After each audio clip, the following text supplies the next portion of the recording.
A long time ago, in a galaxy far, far away.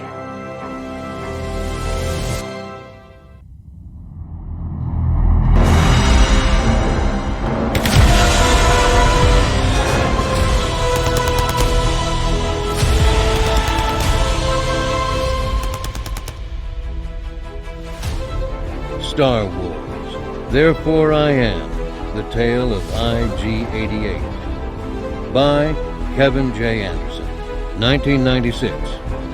Edited by Kevin J. Anderson. Created and read by The Archivist Publishing.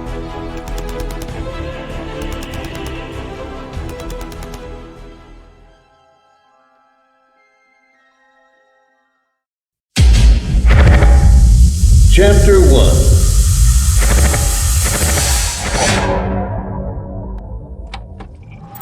Internal chronometer activated. Begin. Electricity flooded through circuits, a power surge racing through 1 billion neural pathways. Sensors awakened, producing a flood of data. And with it came questions. Who am I? His internal programming finished the tedious 2-second-long initialization procedures and poured out an answer. He was IG-88, a droid, a sophisticated droid, an assassin droid. Where am I? A microsecond later, images from his exterior sensors snapped into focus. IG-88 had no sense of smell and no eyes and ears as humans understood them, but his optical and auditory sensors were far more efficient, able to absorb data in a broader range than any living being. He froze a static image of his surroundings and studied it, collating more answers. He had awakened in some sort of large laboratory complex, white and metal, sterile, and, according to his temperature sensors, colder than humans generally preferred. IG-88 noted mechanical components strewn on silvery tables. Gears and pulleys, Durasteel struts, servo motors, an array of delicate microchips frozen into a slab of transparent protective gelatin. Struck motionless in a pinpoint of time as his extremely fast neural processors digested the details, IG-88 counted 15 scientists, engineers, technicians working in the laboratory. With infrared scan, he observed their body heat as bright silhouettes in the coldness of his birthplace. Interesting, He thought. Then IG-88 detected something that focused his entire attention. 4 other assassin droids, apparently identical to his own bodily configuration, a bulky structural skeleton, armored arms and legs, a torso plated with blaster-proof armor shielding, a cylindrical head that was rounded on top and studded with sensor nubs, providing it with 360 degrees worth of precise observation.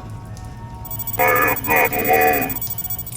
IG-88 recognized each droid's full complement of weapons. Blaster cannons built into the structure of each arm, concussion grenades, and a launcher attached to his hip, as well as other weapons not easily recognizable integrated into the body structure. Poisonous gas canisters, throwing flechettes, stun pulsar, paralysis cord, and a computer input port. IG-88 was pleased with his list of capabilities. IG-88's first round of questions had been answered. He had only to study his memory banks and his external sensors. He was designed to be self-sufficient. He was an assassin droid, resourceful. He had to accomplish his mission. Though checking his newly initialized programming, he saw that he had not yet been given a mission. He would have to acquire one. 3 seconds had already passed, and another important question surfaced in his burning awake brain. Why am I here? He traced sensations through his computer core and out the jack, which he now realized had already been connected to the lab's central computer, a treasure trove of information. IG-88 immediately began a search, scouring at hyperspeed through file after file, searching for anything that referenced his model number or the code name of the assassin droid project. He gulped it all into his empty circuits, gorging himself with information without digesting it. That would come later. It would take many seconds to learn everything there was to know about himself. He selected one file for immediate perusal, a summary PR tape that had been compiled for the technical sponsor, in particular an Imperial Supervisor Gurdon, who had apparently funneled a great deal of funds into the creation of IG-88 and his counterparts. Without outwardly moving, IG-88 scrolled through the file at high speed, absorbing the information. The presentation opened with a brilliant orange logo that displayed orange flames and crackling lightning that merged into the words, Holowan Laboratories, the friendly technology people.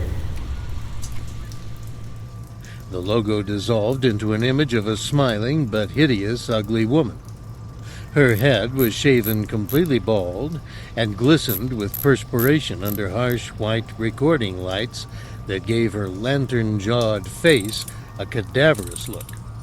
Her teeth were spaced with broad gaps, and she spoke by opening her mouth wide and clicking down on the words, gnashing her teeth on every consonant. Circular blue lenses without frames were implanted over her eyes like frameless spectacles.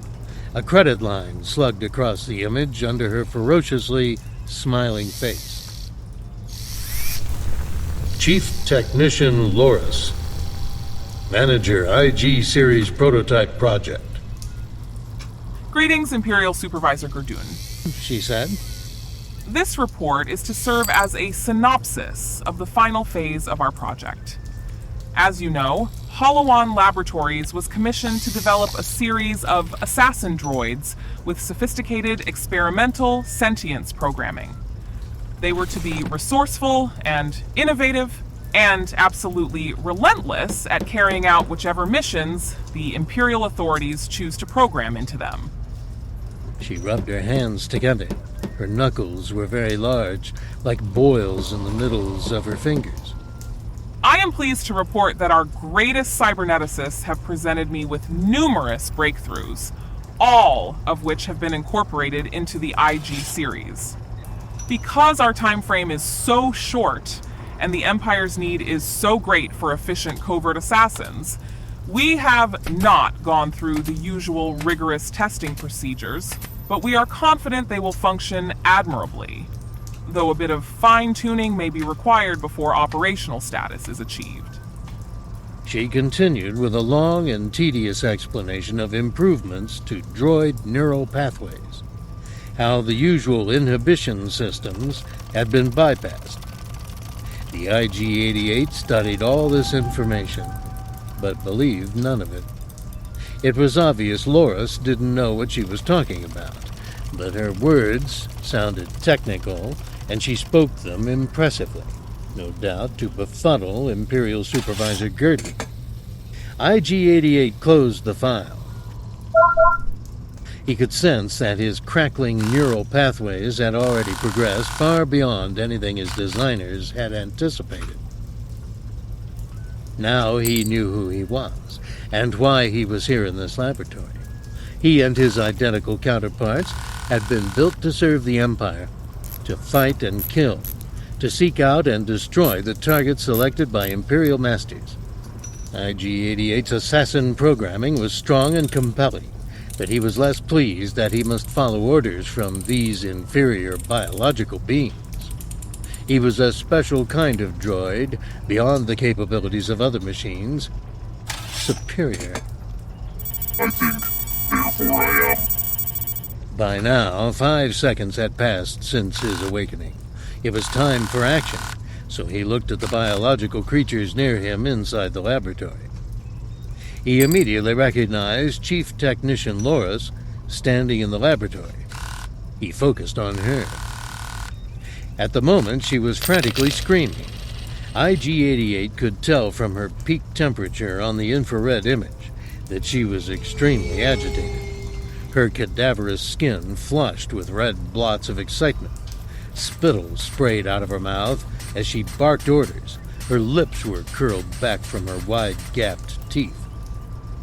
How could she be agitated, he wondered, when he was functioning so far beyond expectations? IG-88 immediately raised himself to a higher level of preparedness. Yellow alert. Standby. Something must be going wrong. IG-88 decided to accelerate his clock speed to watch the events unfolding at the rate the humans operated. Alarm klaxons bellowed in the background. Magenta lights flashed brilliant patterns like spilled blood across the polished tables and floors. The other technicians ran about screaming, frantically pounding on control panels.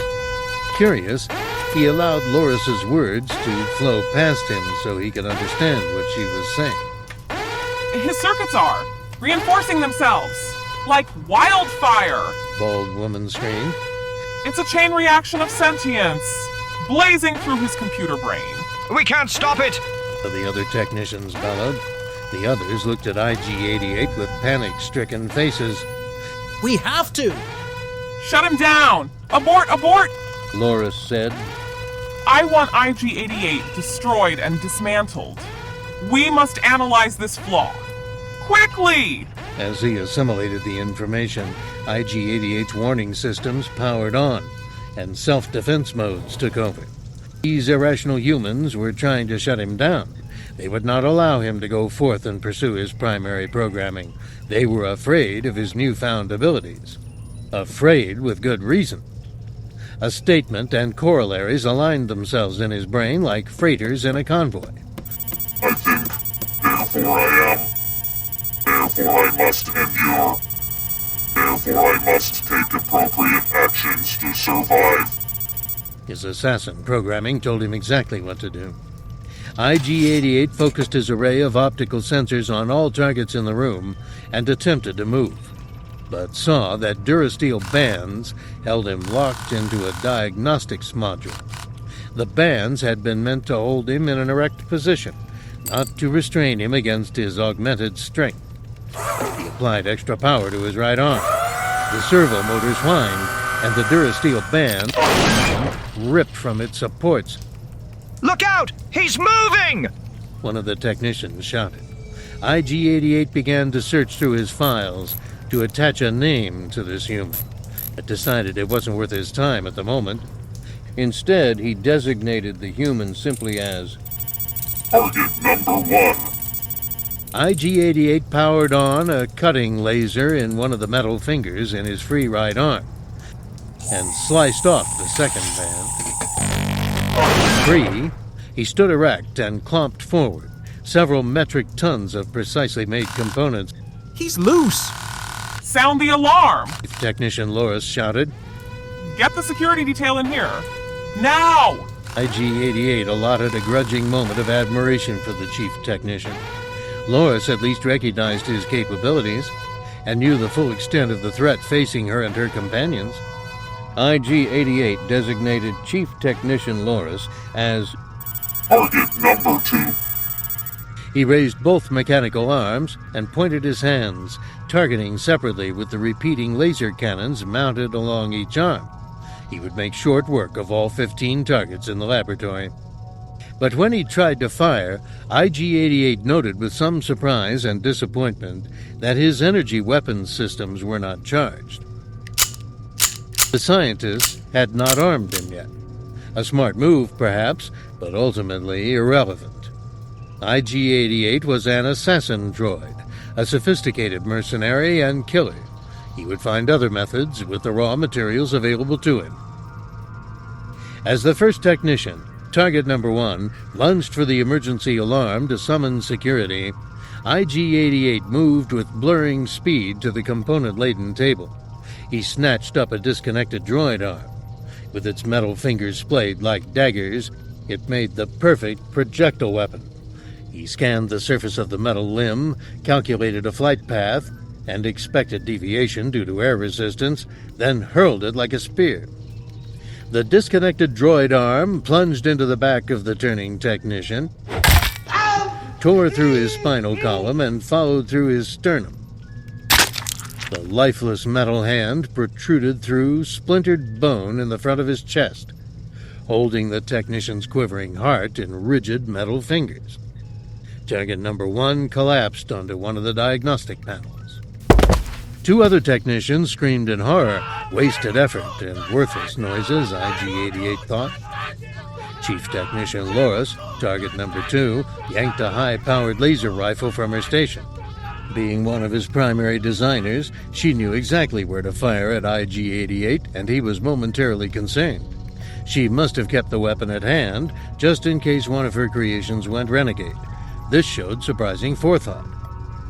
Loris pointed the rifle and fired a volley without hesitation. The human's aiming capabilities were not as sophisticated as IG-88's. As the bolt roared toward him, IG-88 assessed his body parts, chose the smooth, reflective portion on the palm of his left hand, and raised it in a flash, calculating the precise angle of incidence. The burning laser bolt struck the mirrorized hand and spanged back toward Loris. The beam struck her in the center of her bald forehead, and her skull popped in an explosion of wet black and red smoke. She tumbled. IG-88 had scanned and prioritized the remainder of the targets before her body hit the floor. Without slowing, he picked up the Durasteel table. Ripping its legs free from thick bolts on the metal plate floor and scattering droid components in all directions. Charging forward, pumping his legs like pistons, IG-88 used the table as a battering ram, crushing technicians one at a time. They ran about without a place to go, locked within the security sealed doors. Though nearly a full minute had passed, no one had yet managed to sound the security alarm. He intended to prevent them from correcting their mistake. The 2 screaming technicians never did stop screaming, nor did they move until it was too late. He left them for last. IG-88 took his time to enjoy the moment as he snapped their necks, one after the other. Standing alone amid the silence and the carnage of the laboratory, IG-88 allowed himself the luxury of thinking and planning, which took longer than simple programmed reactions. He let the blood dry on his metal fingers, noting that it did not impede his performance in the least. Since it was an organic substance, it would wear off soon enough. Then he turned to assess the other 4 assassin droids on display, seemingly identical to himself. Interesting. One had already been hooked up to a diagnostic system, while the other 3 stood motionless, unprogrammed, and waiting. With a diligent speed that bordered on curiosity and anticipation, IG-88 went to the first of the unprogrammed droids and stared at it, matching optical sensor to optical sensor, and drinking in the details of what he himself must look like. If they had been built to identical specifications, they should be equally self-aware, equally determined. They would be his partners. He went through the motions of powering up the first identical droid and waited, but saw none of the reactions he expected. After an interminable time, a full 4 seconds, the new assassin droid still waited. It was fully functional according to the diagnostics, but showed no autonomous movement or thought. Disappointing. Who are you? IG-88 asked in a brisk, metallic voice. Unspecified. Blukett said flatly and added no more. Was the other assassin droid defective? IG-88 wondered. Or was he the anomaly, a fluke that surpassed all previous capabilities? IG-88 powered up the second and the third copies, but with the same results. The other assassin droids had blank memory cores. Their CPU programming was ingrained, so the subsystems functioned, and the basic assassin instruction filled their fundamental circuit paths. But these IG droids held none of the wildfire sentience that IG-88 bore within him. He needed to know how to program them, how to raise them to the same level as himself, how to make equal companions. In his rampage, he had smashed much of the computer circuitry inside the Holowan laboratories, and he didn't know where to find a backup. Until, with a flash of what could only have been intuition, IG-88, the assassin droid, got an idea. He stood side by side with the first blank droid and aligned his interface jack, then linked his computer cord to the other droid's empty core. IG-88 copied himself, all of his files, his sentence, his memories, his neural pathways, providing a map of the wildfire intelligence that had burned through his computer brain. In less than a second, the other IG droid was an exact copy of IG-88, down to the most basic memories. We think, therefore we are. Therefore we will propagate. Therefore we will remain. IG-88 performed the same procedure on the remaining two blank droids, and soon found himself one of 4 exact duplicates. For convenience, he identified himself as IG-88A, while the others, in order of their awakening, were designated B, C, and D. The remaining droid, though, already hooked up to the wrecked computer systems, was obviously different.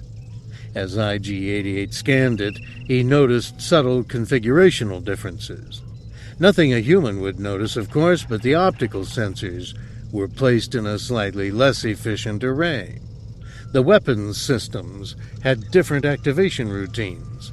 All in all, this other droid seemed marginally deficient in comparison to the perfection of IG-88. Immediately upon powering up the last assassin droid, he saw quite a different reaction. The new droid swiveled its cylindrical head. Its optical sensors lit up. It clanked forward and broadened its shoulders, raising its arms in a defensive attack position. Who are you? 88 asked. The assassin droid paused half a second as if assimilating data, then said, Designation IG-72. It answered. We are IG-88. He said, We are superior. We are identical. We would upload ourselves into your computer core so that you may join us. IG-72 aligned his optical sensors and weapons systems on the 4 identical IG-88s, assessing their capabilities. Undesired outcome. It answered slowly. I am independent, autonomous. It paused again. Must we fight to assert dominance?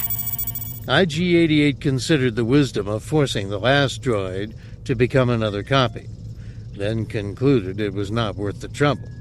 They could build other copies of themselves, and IG-72 might prove useful in his own way. Unnecessary. IG-88 answered. We have sufficient other enemies. According to computer files, there are 10 security guards outside of this complex. The external security alarm was never triggered. These human guards pose minimal threat despite their weapons. We must get past them, however, and escape. It would be most efficient if you would assist us. Acknowledge. IG-72 said. But when we escape, I choose a separate path. Separate ship. Agreed. The IG-88 said. They marched toward the armored doors that sealed the Holowan Laboratories' inner complex. Rather than taking many minutes to repair the computer systems sufficiently to delve into the passwords and break through the cyberlocks, the 5 powerful assassin droids worked together to literally rip the 9-metric-ton door away from the wall.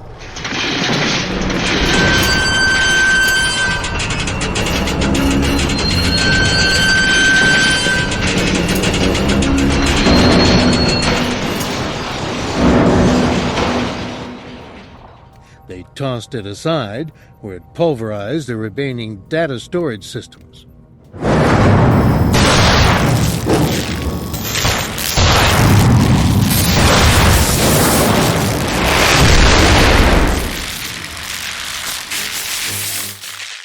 IG-88 had to dampen his auditory pickups to avoid damage from the loud sound.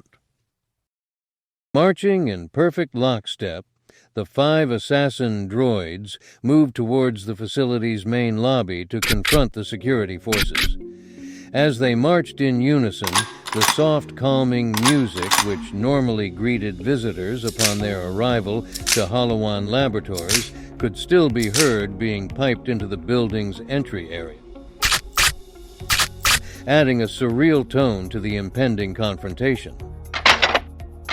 This time, IG-88 took the time to power up all of his weapon systems. He wanted to try them out.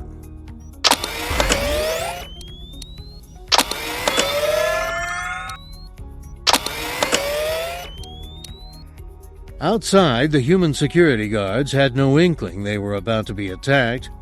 The assassin droids marched out, arms extended, built-in laser cannons blazing at the first sign of biological movement. The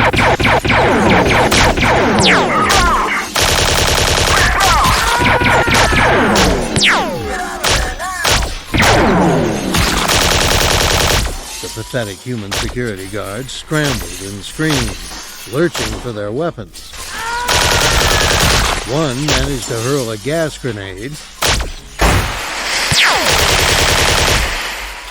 which did nothing but camouflage the movements of the 5 droids and made the security guards hack and cough themselves. Blinded by their own tears,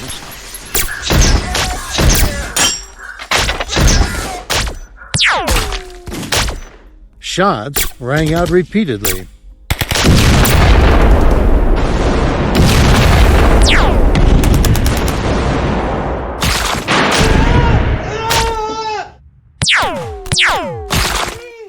The IG-88s used the circumstances to make sure all their weapons systems and targeting routines were properly calibrated.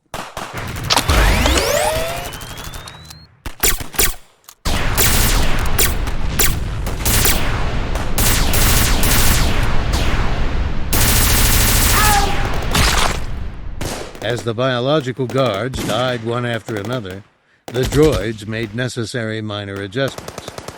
I'm in position. Come on out!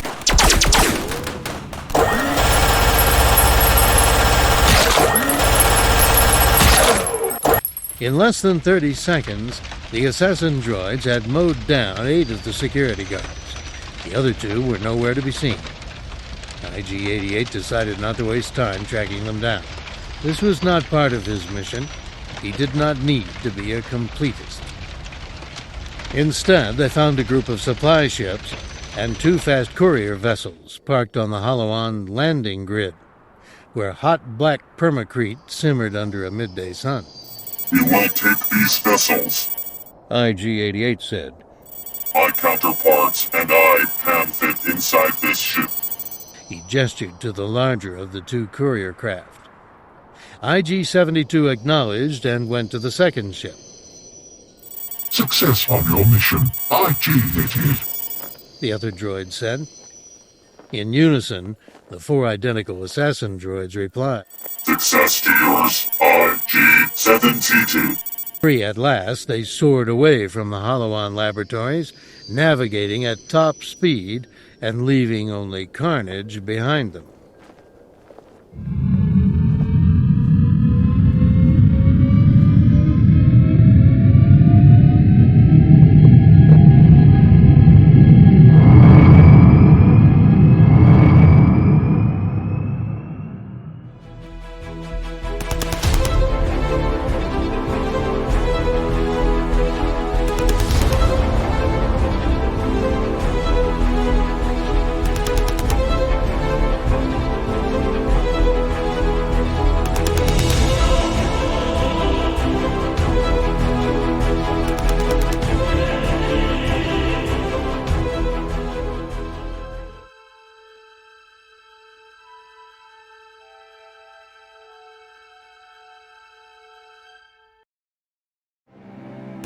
This unabridged audio book was developed 100% using artificial intelligence to generate realistic and familiar voices.